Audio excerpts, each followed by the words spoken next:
Welcome to Work Mom Says. Don't be an idiot. And now, here's your host, Work Mom. Hello, everyone. I'm Lori Jo Vest. Thank you so much for joining me for this episode of Work Mom Says. Don't be an idiot. Today, we are going to talk about what to do when things go horribly wrong. And they will. They may go horribly wrong in the context of you making a horrible mistake and having to own up to it and figure out how to solve it.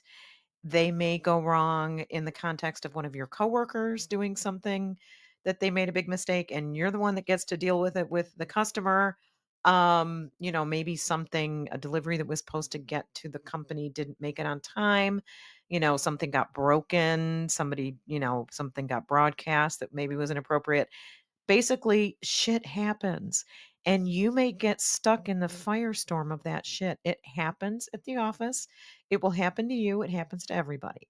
So accept that. And if it hasn't happened to you yet, it will. So go ahead and accept the fact that it will happen and get to solving it. So when something goes horribly wrong, one of the first things I advise people to do is to take a serious review of what the current situation is with no emotions. What are the facts? What happened? And in a work environment, sometimes there's cultures where people like to blame each other. We don't blame. What you want to do is you want to figure out what happened and maybe why. But quickly, when it first happens, you have to get about solving it as well. So you get everybody together, you figure out what the facts are, what happened, and why. And then you figure out who the right person is to manage the challenge. If it's just you and you made a mistake and you're talking to your boss, that's going to be a different type of response than if it's your whole team made a mistake or you've got a whole team that's responsible for something and maybe your boss is the right person to manage that or maybe you are. Um, so if it's just you and you have to own up to something that happened, in my experience, the best possible thing you can do is throw yourself at someone's mercy. Um, Own up to what happened as soon as you possibly can. Tell the truth in all of its gory detail. Express your feelings and emotions. Usually that means you're regretful. I am so sorry. Here's what happened and why. And then ask, how can we make this right?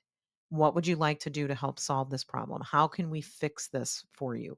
How can I make good on this thing that I did that may not have been suited the company or the mistake that I made. And you want to avoid accusing or blaming anybody. One of the most important things to do is do again, factual audit of what happened. And then you're going to move to solutions pretty quickly. So you move to solution mindset and go, okay, what can we do to fix this?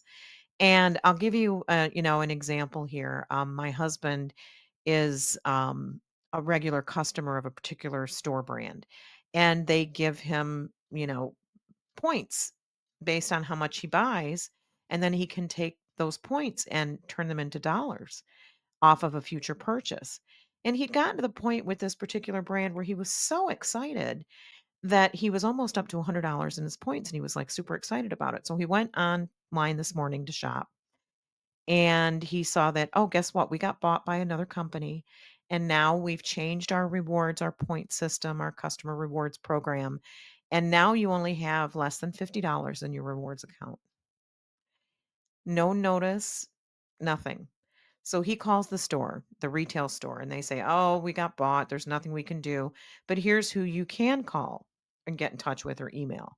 So he sends an email to the company that bought this smaller organization, and they got back to him with an email that said, oh, well, here's our new customer rewards program. In case you don't understand it, please contact somebody at the retail store. Well, the person at the retail store, all they could say was that company, the ownership said this was our new program. And all the ownership said was go to the retailer and they'll tell you about our new program. So he was completely frustrated and mad and ready to take all of his, sizable purchases moving forward to a different store. And that makes sense. They don't know how to handle an angry customer. They don't know how to handle a mistake. It was a mistake to change the rewards program so every loyal customer lost and not announce it ahead of time. Now, they made that mistake worse by not owning it and making good. You have to come up with a way to make good. When you mess something up, it's best to work with the person on the receiving end of that problem, the one that, was impacted, and work together to figure out what to do to fix it. What would you like me to do to make this right? And that's going to vary by situation. So when things go horribly wrong, honesty is the best policy, always.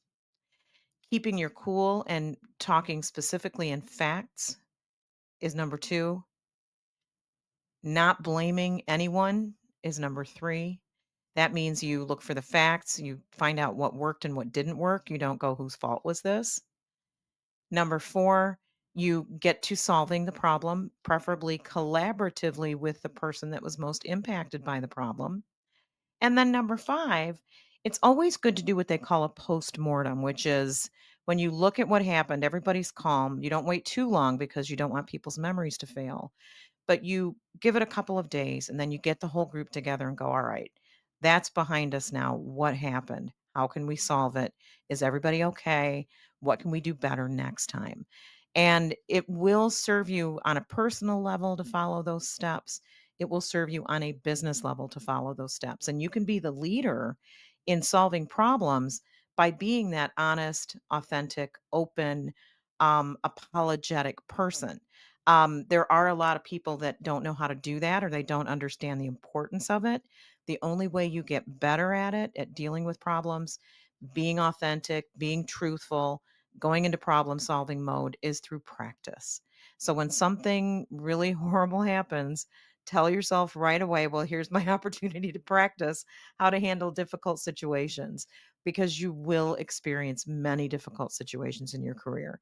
So this is a real short episode, but I just wanted to get that out there. When things go horribly wrong, there are specific steps you can take. You go at it with a collaborative approach, armed with, your intention to solve the problem and to prevent it from happening again, and you will be better off. And the more it happens, the better off you'll be, the more you'll know about how to be that creative problem solver that can go into challenging situations when things go horribly wrong and make it come out on the other side in a way that's positive and everyone learns from. So that's what I've got for you today. If you are listening on one of the podcast platforms, please drop me some stars. I'd love to hear from you there as well. So drop me some stars, some comments, and also visit my website at workmomsays.com. We have blogs there. We have the entire, catalog of all of our episodes, even the first silly ones where all we did was laugh.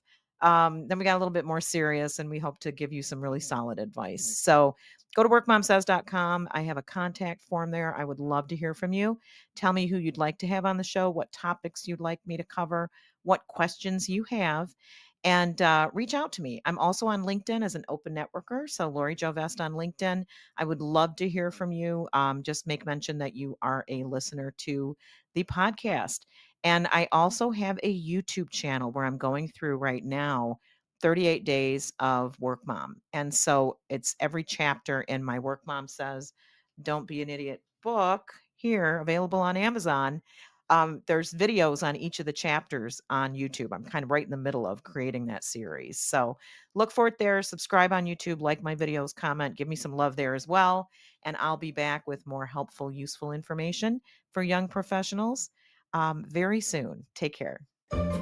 Thanks for listening to Work Mom Says. Don't be an idiot. For more information, you can email Workmom at lori@workmomsays.com. That's Lori at workmomsays.com. And remember, Don't be an idiot.